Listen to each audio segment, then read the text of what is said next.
Hi. இந்த video லெக்சர்ல C elegance டெவலப்மெண்ட்டோட 2ஆம் பாகம் பார்க்கலாம். இந்த சிஎஸ்ஐஆர் நெட், டிஎன்செட், கீட் உடைய சிலபஸ் உடைய முக்கியமான டாபிக். ஸோ மெனி கொஸ்டின்ஸ் இந்த டாபிக்லேருந்து நம்ம எக்ஸ்பெக்ட் பண்ணலாம். எல்லா இயரோட question பேப்பர்லையும். So sex determination of C. elegans. So C. elegans have 5 pairs of autosomes and 1 pair of sex chromosome. 5 pair autosome, 1 pair sex chromosome இருக்கிறத பார்க்க முடியும். Like human beings, each animalக்கு differ ஆகும் இந்த autosome, sex chromosome. So next, hermaphrodite of C. elegans have matched pair of sex chromosome.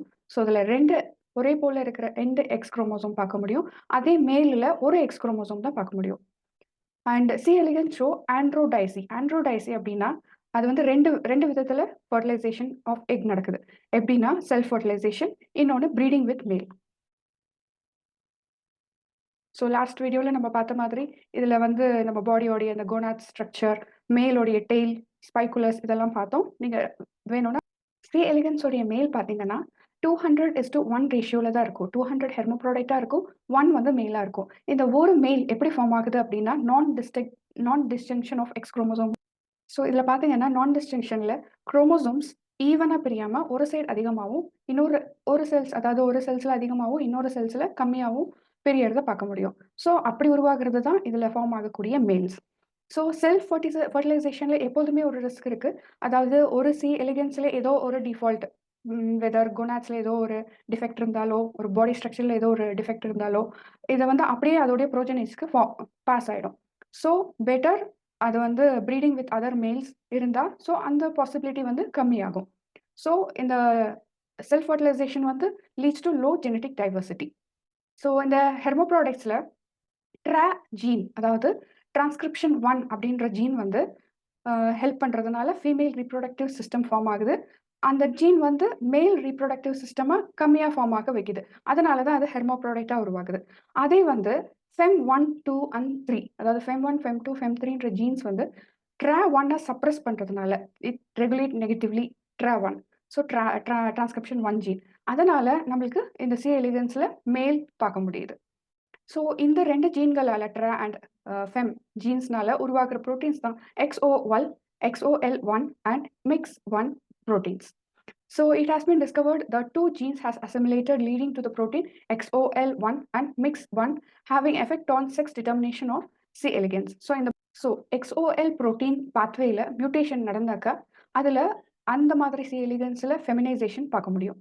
Instead of male, it becomes female. So MIX1 ஜீனை hypo activate பண்ணா, அதாவது அதிகமாக இல்லை ரொம்ப லோவாக ஆக்டிவேட் பண்ணாக்கா அந்த எக்ஸ் குரோமோசோமில் இருக்கிற அதை ஆக்டிவேட் பண்ணால் அது மேல் டெய்ல்ஸை ஃபார்ம் பண்ணுறதுக்கு ஹெல்ப் பண்ணும்.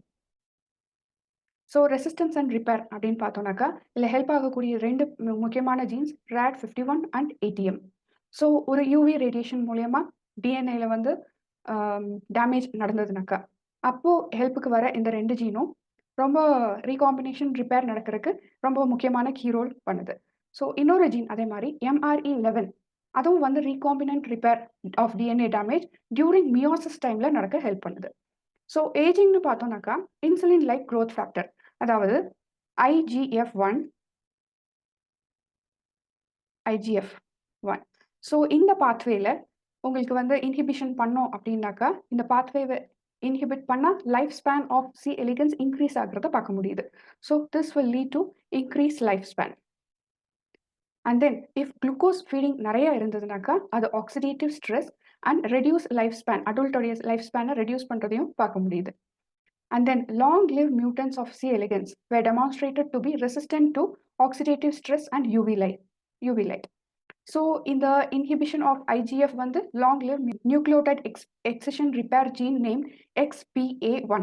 இந்த ஜீனில் நாக் டவுன் பண்ணிட்டோம் அப்படின்னாக்கா அது சென்சிட்டிவிட்டி ஆஃப் டு UV லைட்டையும் ரெடியூஸ் லைஃப் ஸ்பேனையும் பண்ணுறதை பார்க்க முடியும். ஸோ இதோட ஃபைண்டிங்கை வச்சு டிஎன்ஏ கெப்பாசிட்டி, ரிப்பேரோட கெப்பாசிட்டி தான் லாங்கிவிட்டி வந்து மேனேஜ் பண்ணுது அப்படின்றத பார்த்துக்கலாம்.